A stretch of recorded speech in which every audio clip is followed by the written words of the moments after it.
Hi Capricorn, I'm Desi. This is my channel Starchaeology Tarot, and it's either already May or it's gonna be May. Not even trying to quote Justin Timberlake there, but that is what happened. And what better way to start a tarot reading than quoting Justin Timberlake? Am I right, everyone? Do you guys like boy bands still, or do you sing boy band songs ever still? Because I'll tell you what, I still remember every Backstreet Boy lyric, every NSYNC lyric I ever learned. How much mental space is that taking up? And what else could be in the place of that? The possibilities truly are endless, and I don't know why my brain's prioritizing that, but it sure is. Anyway, everyone, I love you. Thank you so much for being here. If you have liked or subscribed to this channel, it means the actual world to me. So thank you for doing that. Please consider liking or subscribing if you haven't yet. This is your May tarot reading. This is good for Capricorn, Sun, Moon, Rising, and Venus.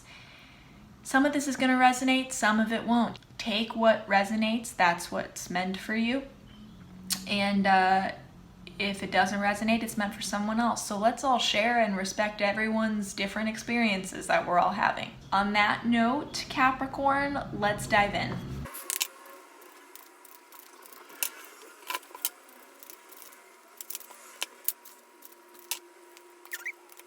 Capricorn, crazy. We've pulled the Two of Swords for some other signs this month, and the Ace of Pentacles, and the Five of Pentacles came out for someone else too.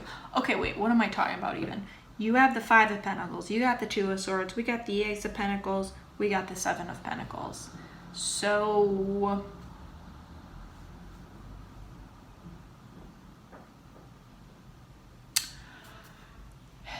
Capricorn, in May, please be wary of letting a scarcity mentality play into an important decision that you have to make.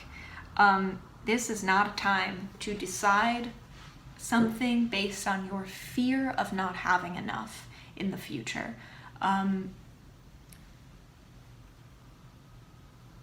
If you can get to a place where you can make this decision with a trust and a faith that your basic needs will be taken care of, and that there is a potential out there that something better can happen to you. You know, I'm hearing that some of you, this is about like saying goodbye to something, and you don't want to do that because you have a scarcity mentality. You're afraid to let something go because you're afraid that you won't have anything like it again or anything better. That is not a reason ever to make a decision. It's a fine line between having gratitude, right, for what we have, and also being able to recognize when something isn't right for us. We can be grateful for things that also are not right for us and say goodbye to those things and still be grateful for them.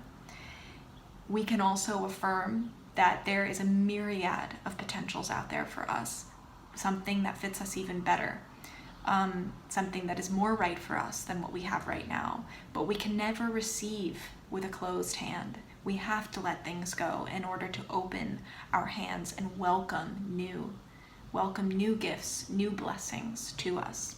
So that is what's happening, Capricorn, for you in May. And this, you want to be able to make this decision coming from a place of love and trust.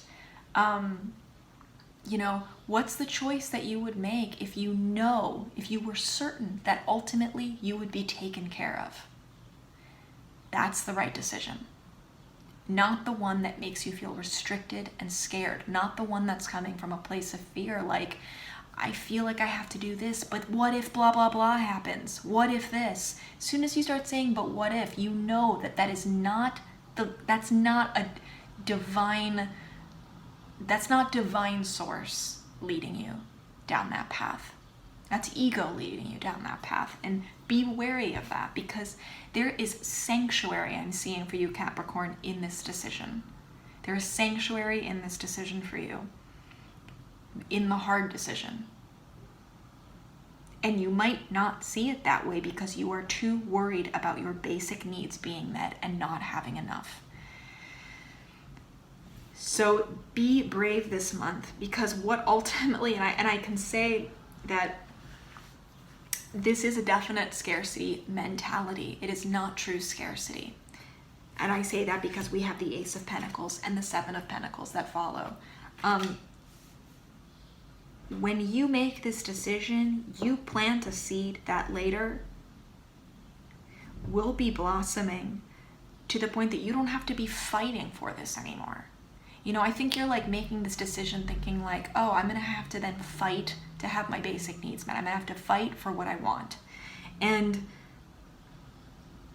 all you have to do is lay the groundwork to a certain point. Take care of the garden in the beginning, and then trust that the garden takes on a life of its own, that it then takes care of itself once it gets to a certain point.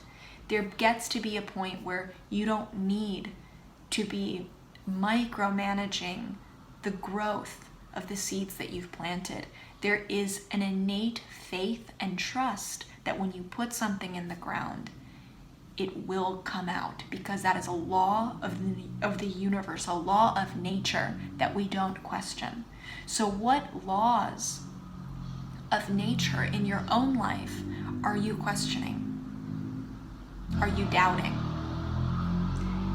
And how would complete faith in those laws about how life works for you change your decision-making process now? How would a shift in that faith make your decision-making process rooted in love rather than fear? Make you feel expansive rather than restrictive? Knowing that it's not up to you to micromanage the garden. It's not up to you to work so hard to make sure that all your needs are met, and it's going to be a battle every time. You are co-creating with something else, and we often don't realize that the act of faith is sometimes half the battle. By having that faith, by taking leaps of faith sometimes, and knowing that it's not all on us, but that we are co-creating with another force, whatever you want to call that, love, your higher power, source energy. When you are co-creating with that, it's not, the burden isn't all on you to take care of yourself, to make sure that you have enough. We only have that fear of not having enough when we do feel like it's all on us, because it is impossible for one person to do all of that. It's impossible. No one does that alone. So when we don't have faith in anything that's outside of ourselves or bigger than ourselves, it is easy to have a scarcity mentality, because it is not possible for one person alone to make sure to carry that burden alone of creating everything in their life alone. It doesn't happen. So Capricorn, this is so much about making a decision rooted in love for you, and recognizing that you, by doing that, that is in and of itself a leap of faith that invites a new opportunity into your life. Source gives you a seed to be planted in response to that action that you take, that decision that you make. And when you have that seed,